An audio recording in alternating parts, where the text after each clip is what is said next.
Buenos días, mis queridos hermanos de la primera Iglesia Bautista de Ponce. Te habla el hermano Joaquín Lavoy para dirigirte en el estudio bíblico en esta mañana. Seguimos el libro El Discípulo, la edición especial sobre salud integral. Estamos en la cuarta unidad, los duelos y los sentimientos de pérdida. La lección en esta mañana la encontramos en la epístola del apóstol Pablo a la iglesia en Filipo, a los filipenses, y en el capítulo 3. Y el tema es sobre las pérdidas, sobre el luto, sobre el duelo, sobre cuando perdemos algo. Pero en este caso, el apóstol Pablo dice que él ha perdido todo, pero ha ganado a Cristo. El objetivo en esta mañana es conocer las diferentes etapas del duelo, identificar los sentimientos que se experimentan ante esas pérdidas y reflexionar respecto a cuándo las pérdidas se deben a nuestras conductas negligentes. En esta unidad trabajaremos el tema de las pérdidas y los duelos. Veremos cómo la adaptación, el manejo de las emociones y la expresión adecuada de sentimientos nos pueden llevar a una sanidad integral luego de experimentar una pérdida. Y cuando pensamos en pérdida, por lo regular asociamos al fallecimiento de alguien significativo en nuestras vidas. Pero existen otras circunstancias en las cuales podemos tener pérdida y experimentar sentimientos de tristeza, de dolor, de desesperanza, vacío, desolación, culpa, ansiedad, enojo, entre otros. Cada experiencia de pérdida conlleva un proceso de duelo y la persona debe no solo aceptar la realidad, sino adaptarse de una manera saludable, integral y funcional.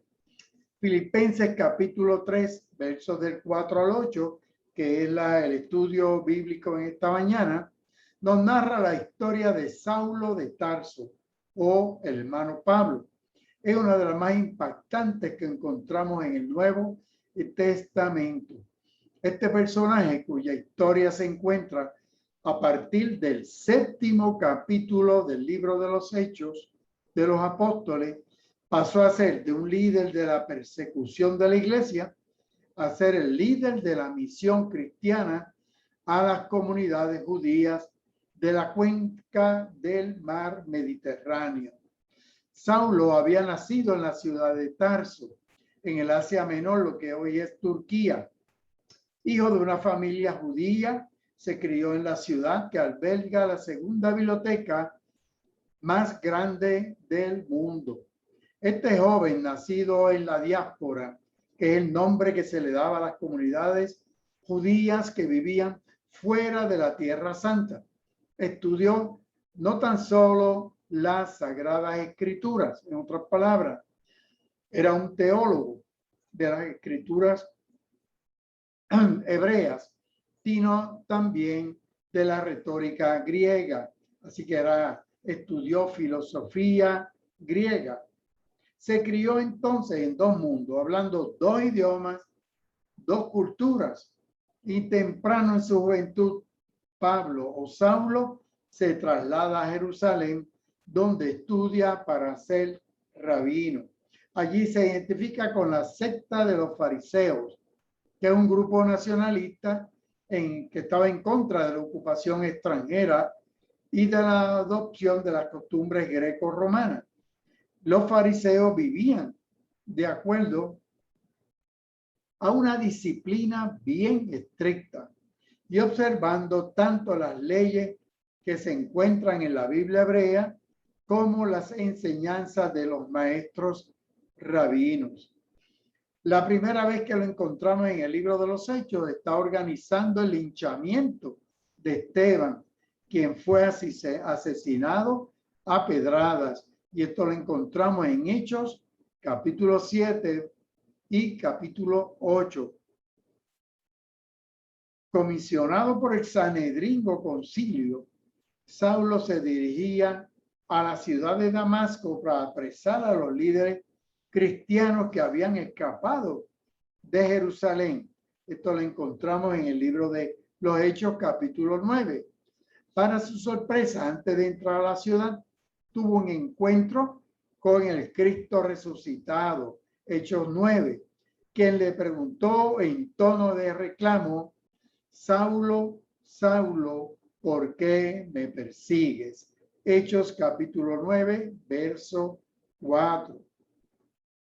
Así fue como Saulo pasó a ser el líder de la represión contra el movimiento de Jesús a ser uno de sus máximos evangelistas.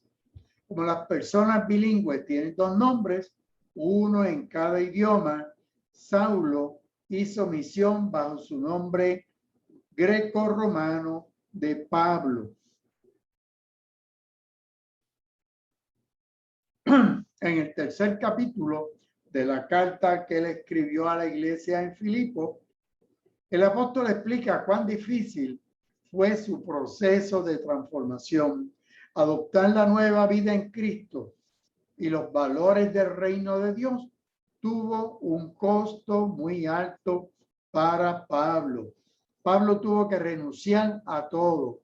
Pasó a ser de un hombre que se codeaba con los líderes importantes de Jerusalén a ser un predicador itinerante que se mantenía haciendo lonas para que las personas pobres pudieran techar sus casas. Y nótese además que aunque Pablo estaba satisfecho con el nuevo rumbo que había tomado su vida, en sus escritos hay una nota de pérdida. Lo he perdido todo. Filipenses capítulo 3, verso 8. La experiencia del apóstol nos enseña que los seres humanos experimentamos distintos tipos de pérdida. Además, deja claro que aceptarlas, aun cuando sean necesarias, nunca es fácil. Esto explica por qué pasamos por un proceso de duelo cuando experimentamos una pérdida significativa. Esta epístola escrita a la iglesia en Filipo fue escrita alrededor del año 60 o 61 después de Cristo, desde la prisión en Roma, la denominada primera prisión. La iglesia de Filipo, con nota interesante, fue la primera en establecerse en Europa. Así que la primera iglesia en suelo europeo es la iglesia de Filipos. Y eso lo podemos encontrar en Hechos capítulo 16, versos del 8 al 40. Dice Hechos 16 que atravesando Frigia, la provincia de Galacia, de los Gálatas, le fue prohibido, o más bien el Espíritu no les permitía hablar la palabra en Asia porque tenía otros planes. Entonces dejaron de lado a Misia y llegaron a Troas. Una noche Pablo tuvo una visión de un varón macedonio. Estaba en pie rogándole y diciéndole: pasa a Macedonia y ayúdanos. Macedonia es una de las provincias en Grecia. La vemos en este mapa.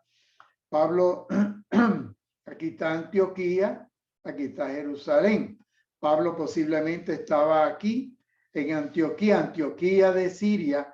Aquí fue donde primera vez se le llamó a la iglesia, a lo que se llamaban los del camino, se les llamó cristianos.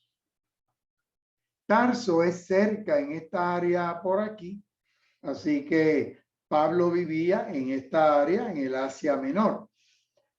Macedonia está en esta área de acá. Estas son las 7 iglesias del Apocalipsis que se encuentran en el Asia Menor. Esto es Grecia y esta es la bota italiana. Aquí tenemos a Roma.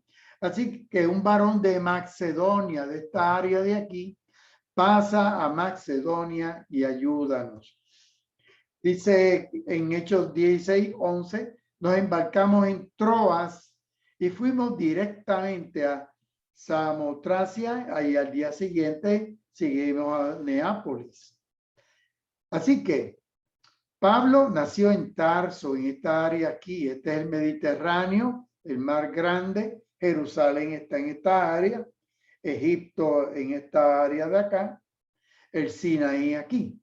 Así que Pablo nació en Tarso y uno de sus viajes misioneros, él llega a Troas. Esto es un puerto marítimo. Allí se embarcaron hacia Filipo y llegan acá hacia Macedonia. Todo esto es Macedonia. Allí está la iglesia de los tesalonicenses, la iglesia de los bereanos, Apolonia, la iglesia de los filipenses, que como les dije, es la primera iglesia cristiana en territorio europeo. Aquí está la iglesia a los Corintios y la iglesia a Roma. Y de allí a Filipos, que es la primera ciudad de la provincia de Macedonia y una colonia. Una colonia significa un área grande donde estaban retirados muchos de los soldados del ejército romano, en un puerto próspero, lleno de mucho comercio. Así que es una área bien importante en el comercio entre Asia e Italia. Aquí lo vemos. Aquí está Filipo. Desde Troas ellos se embarcaron y llegan aquí a Filipo. Aquí está Tesalónica, Berea, Corintio, como les dije anteriormente. En Apolonia, que en esta área de aquí, se han encontrado estas pinturas de esa época. Dice el libro de los Hechos 17:1, que pasando por Anfípolis y Apolonia, llegaron a Tesalónica, donde había una sinagoga de los judíos. O sea, pasaron todas estas ciudades y llegaron aquí a Tesalónica. De hecho, posteriormente a una iglesia allí, pero la primera fue la de Filipo. También hay una vía por carretera, se llama la vía Ignacia. Partía por esta área, esta es la autopista de los romanos, no cogían el mar, sino por tierra, hasta allá. Aquí era que se cogía el mar, se puede atravesar Grecia para llegar a Italia. Esta es la vía Ignacia, era en piedra, es una autopista hecha en piedra, en honor a Cayo Ignacio, procónsul de Macedonia. O sea que en Macedonia es una provincia bien importante y Filipo está allí. Esta es la vía Ignacia o Ignacia de Ignacio. Esto es más o menos una reproducción. Había en el medio un muro y se guiaba por el lado izquierdo. Por aquí guiaban los, ya ustedes vieron toda el área que podían atravesar por esa autopista. Y hoy por hoy tenemos estas ruinas de lo que fue esa autopista en piedra. Dice que en Filipos, que es la primera ciudad de Macedonia, una colonia, estuvieron allí varios días. Y allí está Lidia. Por eso es que se piensa que en la casa de Lidia, la comerciante que vendía púrpura y telas teñidas de púrpura, que era de Tiatira, ella adoraba a Dios, pero oyendo al Señor, el Señor le abrió, oyendo a Pablo, le abrió el corazón para que estuviera atenta a lo que Pablo decía.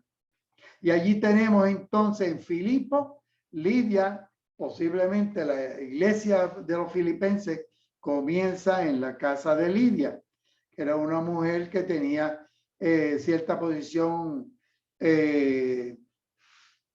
era cómoda económicamente. Aconteció que y luego de la iglesia en la casa de Lidia, tenemos que allí, ¿qué le pasó a Pablo? Había una muchacha que tenía un espíritu de adivinación y Pablo le echó fuera el espíritu de adivinación. Y como eso le quitó la ganancia a sus amos, los metieron preso a Pablo. Estas son las prisiones en Filipo. Y ustedes saben que el libro de los Hechos nos narra que Pablo y Silas cantaban himnos al Señor y hubo un terremoto y se abrieron las puertas de la cárcel y el carcelero se quería matar. Y Pablo le dijo, no lo haga, estamos aquí. Esto es parte de las ruinas de esa prisión donde Pablo estuvo en Filipo. Lo sacó el carcelero y él dijo, señores, ¿qué debo hacer para ser salvo? Y Pablo y Silas le dijeron, cree en el Señor Jesucristo y serás salvo tú y tu casa. Estos son restos de ruinas en Filipo, de la iglesia que Pablo le está escribiendo aquí a los filipenses. Esto era un teatro, tenían los filipenses allí. Había un foro, o sea que era una ciudad bien importante donde se establece esta iglesia, la primera iglesia cristiana en Europa. Pablo, dejando el libro de los Hechos atrás, vamos a entrarnos entonces al libro de la carta a los filipenses. Pablo en Filipenses 2:11 dice, toda lengua confiese que Jesucristo es el Señor. Cuando Pablo establece en el capítulo 3 que él ha perdido toda la fama, toda la preparación, todo lo que él tenía como ciudadano romano, como hebreo, como rabí, como maestro, porque él ganó a Cristo. Y él manda y pide que toda lengua, todos nosotros, confesemos que Jesucristo es el Señor. Y Jesús Cristo, Curios. El Curios o Quirios es el ser supremo y autoridad, Señor. Es el ungido, el amo, el Cristo, el Dios, el dueño. Así que Curios, Curos o Quirio es la palabra que Pablo utiliza para decir que Jesucristo es el Señor. Es el amo, el propietario, un título oficial que usaban los emperadores. Los emperadores romanos llamaban Kaiser, el Señor. Así que y Pablo dice que el Señor Jesucristo es el Kaiser, el Kyrios. Así que es un título que daban a los dioses paganos. En la traducción que hicieron los judíos al griego, en la Septuaginta, que es la traducción que se hace 300 años antes de Cristo, el tetragramatón del Antiguo Testamento, en vez de poner las 4 letras hebreas, se utiliza la palabra Kyrios. Y los cristianos llamaban a Jesús Kyrios, Señor, reconociendo como a él como dueño del universo, Rey de reyes y Señor de señores. Por encima de toda realeza, señorío, Señor ante quienes los dioses paganos no eran más que ídolos mudos e impotentes. Así que Pablo pasa por este proceso donde él pierde todo para ganar a Cristo. El análisis de la Escritura.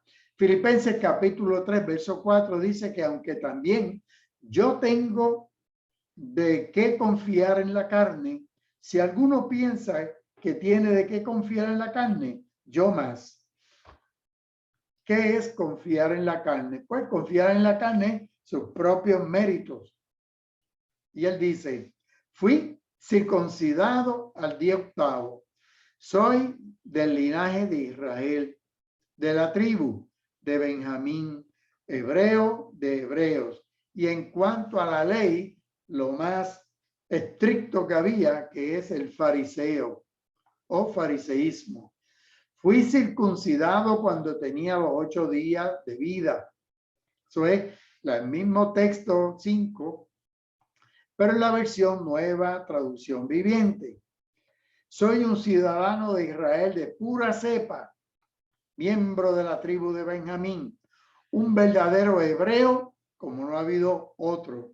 Fui miembro de los fariseos, quien exigen la obediencia más estricta a la ley judía. Por eso es que Pablo dice, en cuanto a si es cuestiones de confiar en los méritos propios por la carne, no hay quien me gane.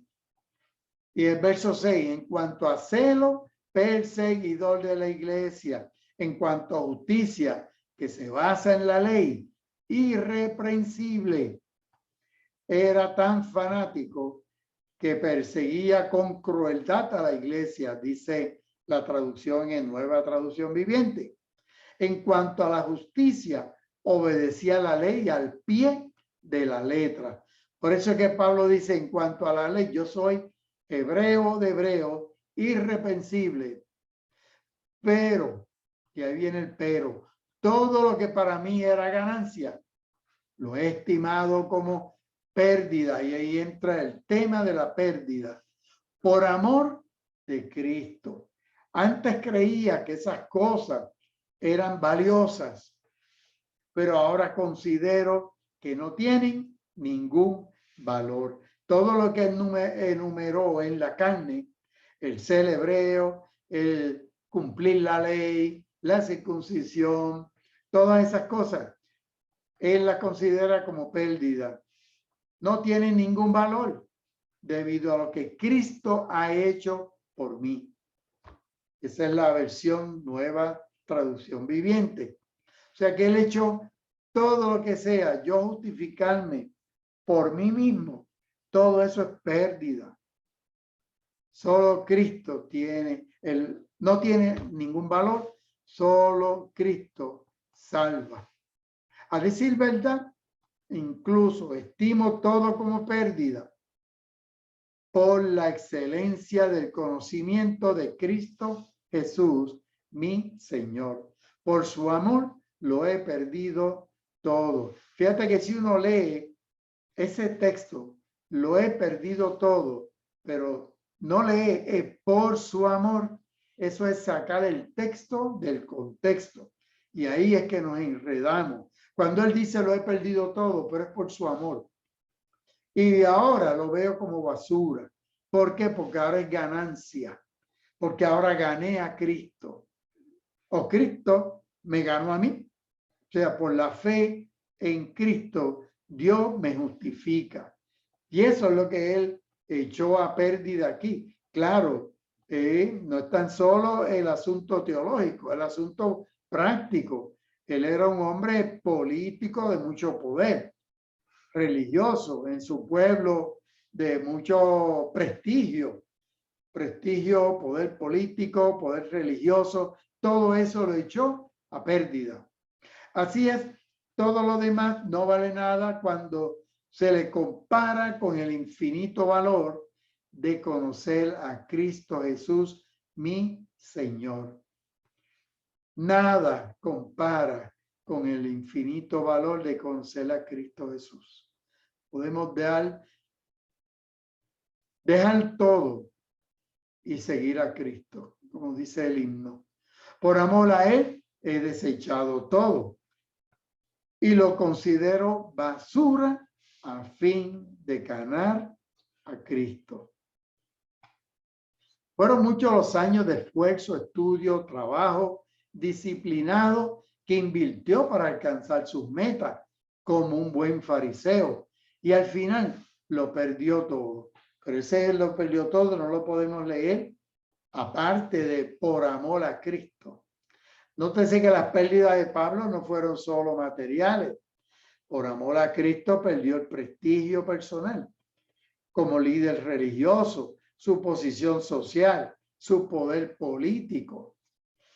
Y el verso 9, y ser hallado en él, en Cristo, no por tener mi propia justicia que viene por la ley, sino por tener la justicia que es de Dios y que viene por la fe, y la fe en Cristo.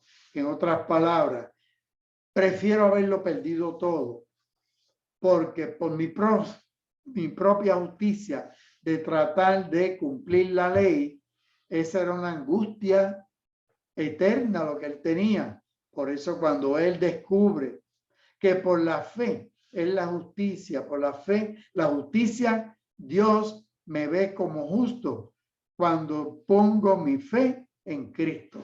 La fe en Cristo es lo que me hace justo para con Dios. No que yo cumpla ni pueda cumplir por la ley. De ahí el extenso tema que él lo desarrolla en la epístola a la iglesia en Roma, la epístola a los romanos.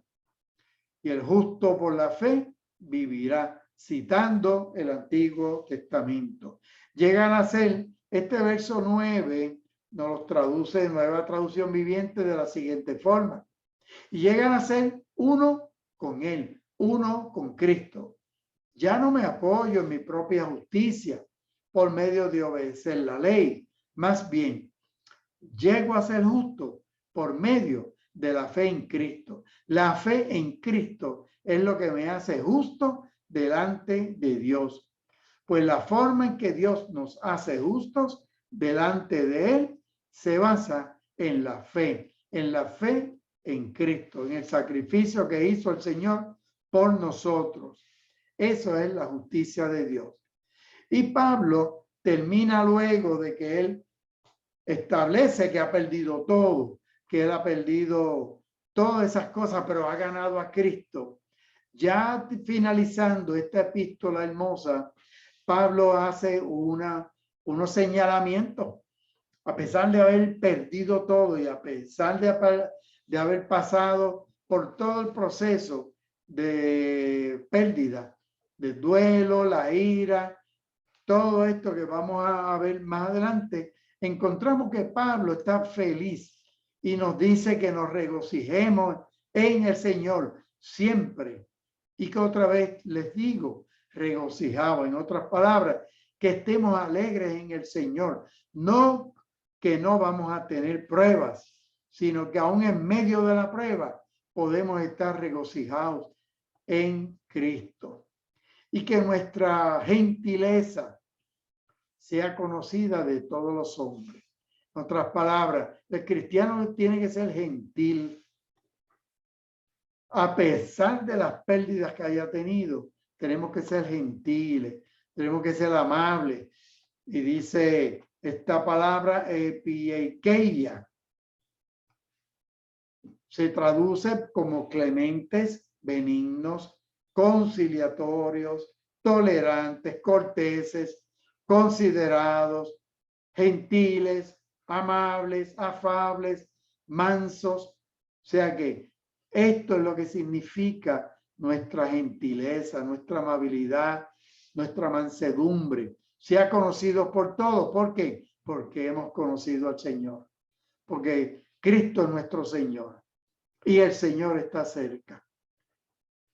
Así que por nada estemos angustiados, sino sean conocidas nuestras peticiones delante de Dios en toda oración y ruego, pero dando gracias. Eucharistesaio, que Eucaristía es dar gracias.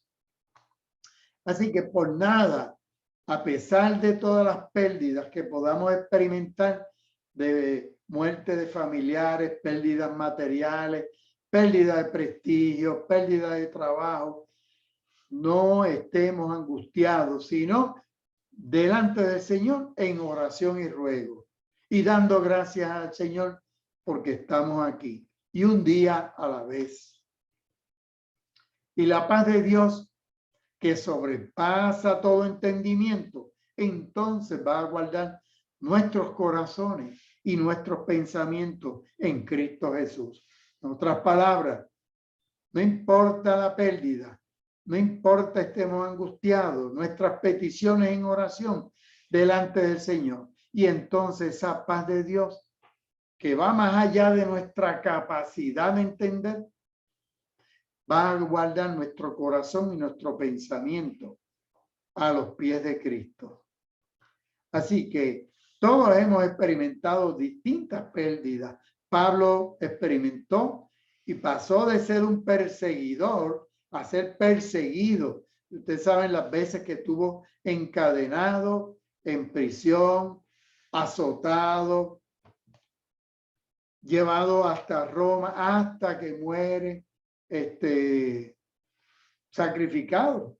Así que todo esto hemos experimentado, Pablo ha experimentado un montón de pérdidas, y todas estas pérdidas que hemos experimentado nosotros también, algunas las adjudicamos a procesos de la vida, cosas que suceden porque así es la vida, o a circunstancias que son ajenas a nuestro control, o en algunas veces porque hemos sido negligentes y nosotros hemos buscado el problema, o a la voluntad de Dios.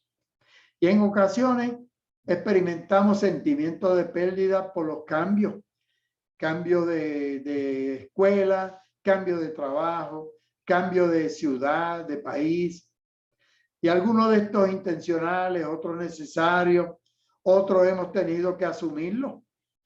La fe, la esperanza, la valentía, la reputación, la autoridad son algunas de las pérdidas que podemos experimentar como efecto de estos cambios. Sin embargo, los cambios, no todos los cambios, ni pérdidas son negativos. La manera que hemos manejado cada una de nuestras pérdidas y sentimiento de pérdida depende de nuestros recursos. Y ahí vienen los últimos versos que vamos a leer. ¿Cuánto hemos sembrado lo espiritual en nosotros? ¿Cuántos recursos emocionales, espirituales, de conocimiento tenemos? Por eso es que el hombre nosotros tenemos que sembrar y cultivar la vida espiritual para que el día malo tengamos recursos.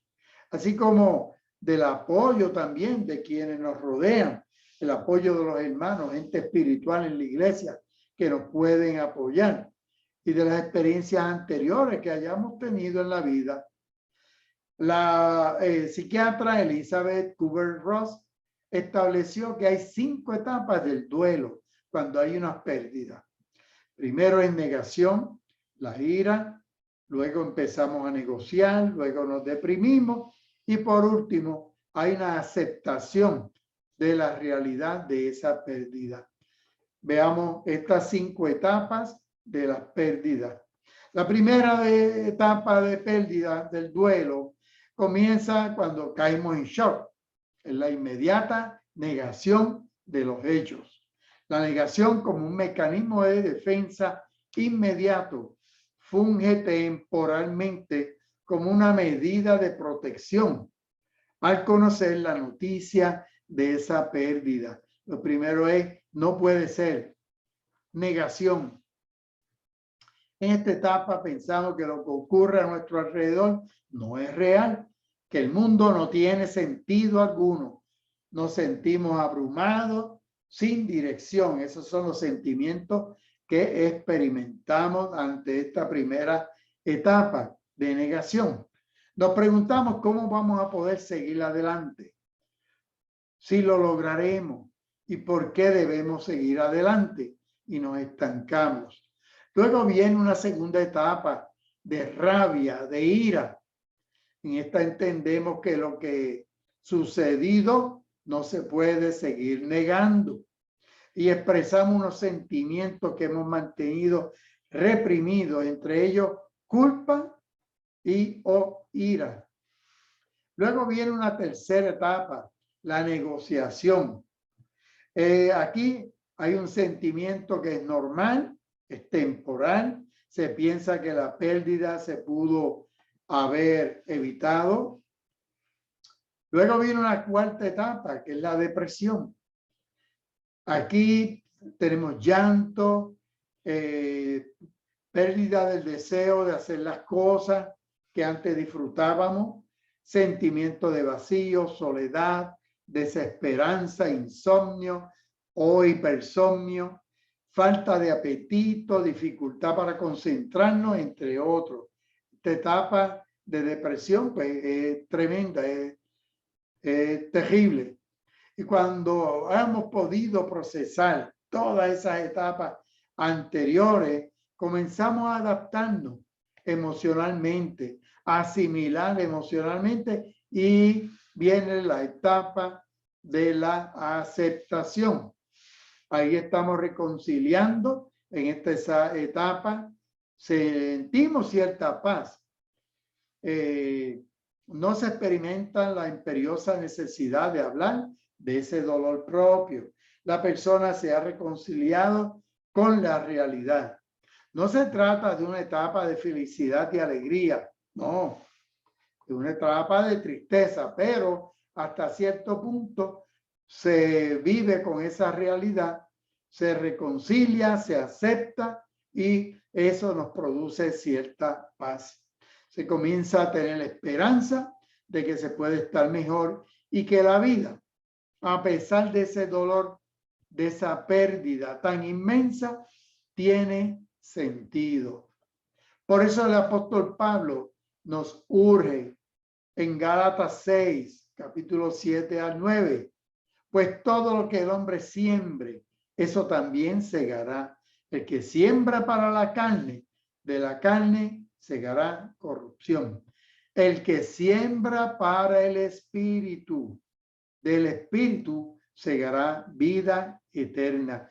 De ahí cuán importante es que experimentemos el alimentar el espíritu, llenarnos, buscar la llenura del Espíritu Santo. No tan solo porque hemos sido bautizados al momento que fuimos, que creímos en el Señor Jesucristo. Dice en la epístola del apóstol Pablo a los Corintios, que fuimos bautizados en el Espíritu Santo, todos, y a cada uno se nos dio por lo menos un don. Pero aquí lo que está hablando es que nos llenemos, que sembremos para el Espíritu, para cuando vengan esos días malos, la fortaleza espiritual nos ayude a sobrellevar esas pérdidas. El deseo de Dios es que sembremos el bien en lugar correcto, para que cuando tengamos que enfrentar pérdidas, lo hagamos en esperanza, en paz, seguridad de que con Dios y con el Señor Jesucristo nunca perdemos. Romanos 8:6 dice, porque el ocuparse de la carne es muerte, pero ocuparse de llenarnos con el Espíritu Santo es vida y paz en abundancia. Tener un mejor conocimiento acerca de las emociones que experimentamos nos permite manejarlas mejor. Cuando tenemos pérdida, indudablemente tendremos sentimientos de pérdida, y su expresión dependerá de los recursos que tengamos. Recursos, apoyo de quién y las experiencias vividas previamente son importantísimas. Si las causas de las pérdidas son circunstanciales o aún por nuestras conductas negligentes, porque puede haber de los dos tipos. Hay cosas que nos llegan y hay cosas que no las buscamos. Podemos tener la plena confianza que respectivamente sean porque por ley de vida nos llegaron o porque nos las buscamos por nuestra conducta negligente, de que en Dios es viable procesarlas saludablemente y gozar de una sanidad integral. La pérdida la podemos procesar en Dios. Salmo 147:3 dice que Él sana a los quebrantados de corazón y venda sus heridas. Gracias, Señor, por tu palabra. Él sana a todos los que estamos quebrantados de corazón y venda todas nuestras heridas. No estamos del todo exentos de experimentar situaciones adversas, pero sí tenemos la promesa de sentir paz en medio de ellas y que las podemos sobrellevar en Cristo el Señor. Juan 16:33 dice, y estas cosas os he hablado para que en mí tengáis paz. En el mundo tendréis aflicción, pero confiad, yo he vencido al mundo. No importa la pérdida. Confiamos en el Señor, que Él nos va a ayudar a sobrellevar todas esas pérdidas, todo ese dolor en Cristo el Señor. Oramos, amado Dios, gracias por darnos el mejor ejemplo de amor y bondad. Gracias porque cuando acudimos a ti, tú nos escuchas y nos respondes. Y anhelamos tener relaciones sanas. En medio de un mundo tan violento y hostil, ayúdanos a contribuir al amor, a la reconciliación y a la hospitalidad cristiana. Y que podamos ser luz y reflejar tu amor cada día.